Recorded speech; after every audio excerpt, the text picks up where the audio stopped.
ఈవిడ ఆ డాక్టర్ అమ్మాయి కదా?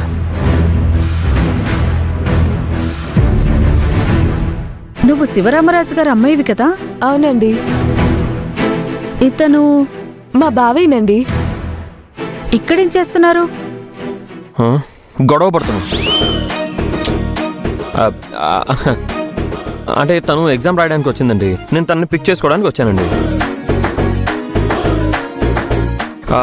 దీనికన్నా ముందు ఒక చిన్న డిస్టర్బెన్స్ జరిగింది. ఆ రిఫ్లెక్షన్ ఇప్పుడు చూపిస్తుంది. బండి ఎక్కమంటే ఎక్కను అంటుంది. అంతేగా? అవునా? బావా మరదల తగాదానా? నీ సొంత బావే కదమ్మా, తనతో పాటు వెళ్ళొచ్చు కదా. మీకు తెలీదండి, పిరికితనానికి బ్రాండ్ అంబాసిడర్ తను.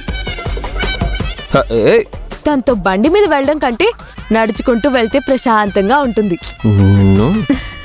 నడుచుకుంటూ మీ ఇంటి వైపు అంటే ఎంత దూరం? సరే, నేను అటువైపే వెళ్తున్నాను, రా, నేను డ్రాప్ చేస్తాను. మధ్యలో పెద్ద మనిషిలో వచ్చింది. ఏదో నచ్చజెప్పి నాతో పంపిస్తుంది అనుకుంటే తను తీసుకెళ్ళిపోతానంటుందేంటి? అబ్బే, మీకెందుకండి శ్రమ? నేను ఉన్నాను కదా, నేను తీసుకెళ్తాను. రావేదా, వెళ్దాం. కానీ తను రానంటుంది కదయ్యా. తను అలాగే అంటుందండి.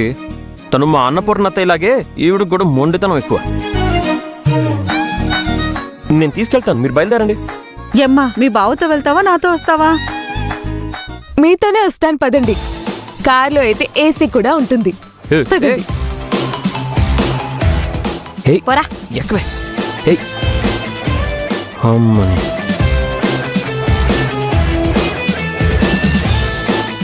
వేద, నా మాట విను, మనం వెళ్దాం. వేద వేద, ఏసీ ఉంటుందంటే ఏసీ. పుట్టడమే ఏసీలో పుట్టింది మహారాణి. తన కోసం రావడం నాది బుద్ధి తక్కువ. అయ్యో,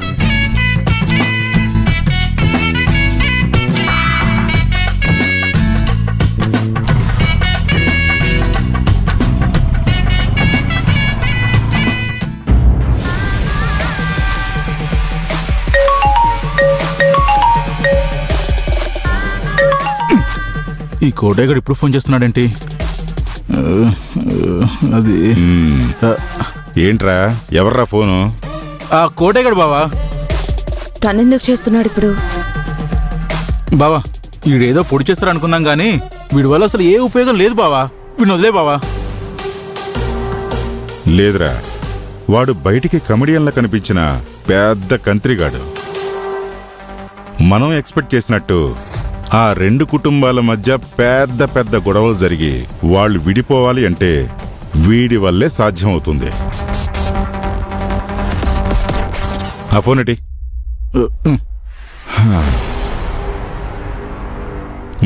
చెప్పుకోటయా. నమస్తే సార్.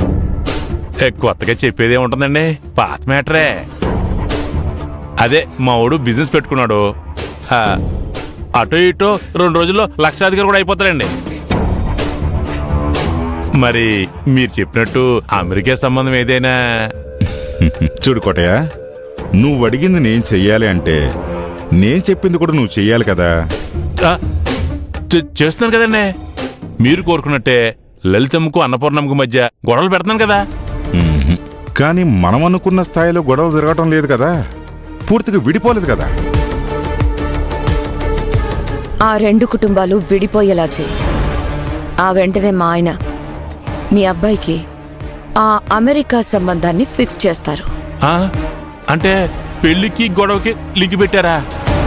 చూడు కోటయ్య, నువ్వు అనుకుంటే చేయగలవయ్యా. ఏదో ఒక దారి వెతుకు.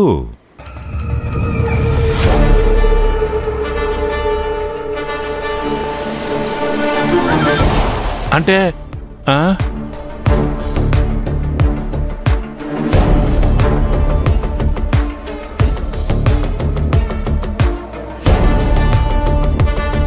అయ్యయ్యా, ఒక్క నిమిషం లైన్లో ఉండండి.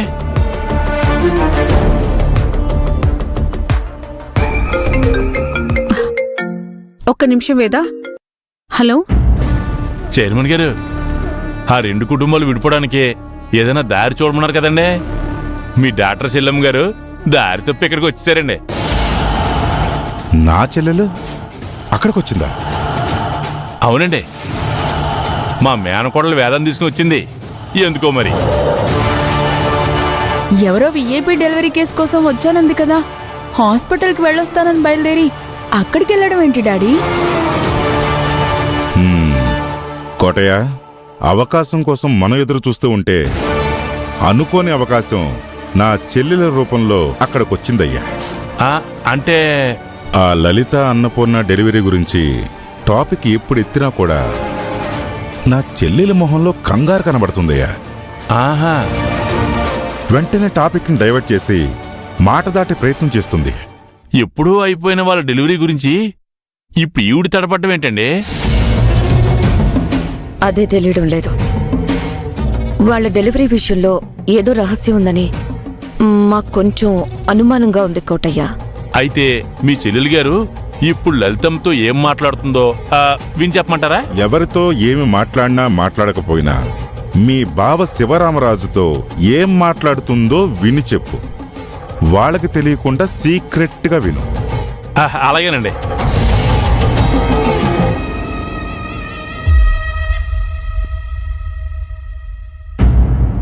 మా బావ డాక్టర్ అలా ఎదురుపడితే ఏం మాట్లాడుతుందో విని తెలుసుకో అంటున్నాడు. డెలివరీ దగ్గర ఏదో కిరికిరి అంటున్నాడు. ఓ రాయేద్దాం. బావా బావా,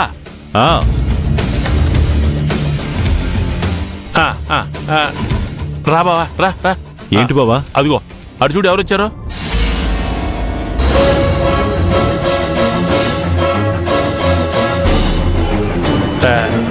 బావా, చెల్లెళ్ళిద్దరికి పురుడు పోసిన డాక్టర్ బావా.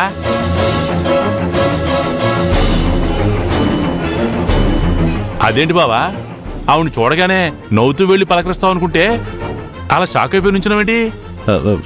ఏం లేదు. వెళ్ళి పలకరించు. వెళ్ళి పద. రా బావా, పద.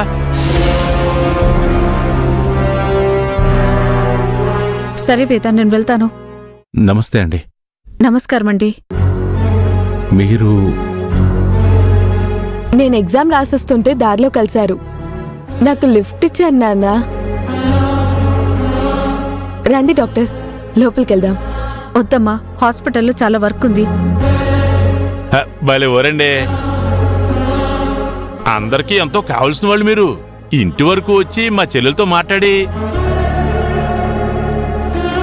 పోనీ మా చెల్లెలతో మాట్లాడకపోయినా మా బావతైనా 2 ముక్కలు మాట్లాడాలి కదా.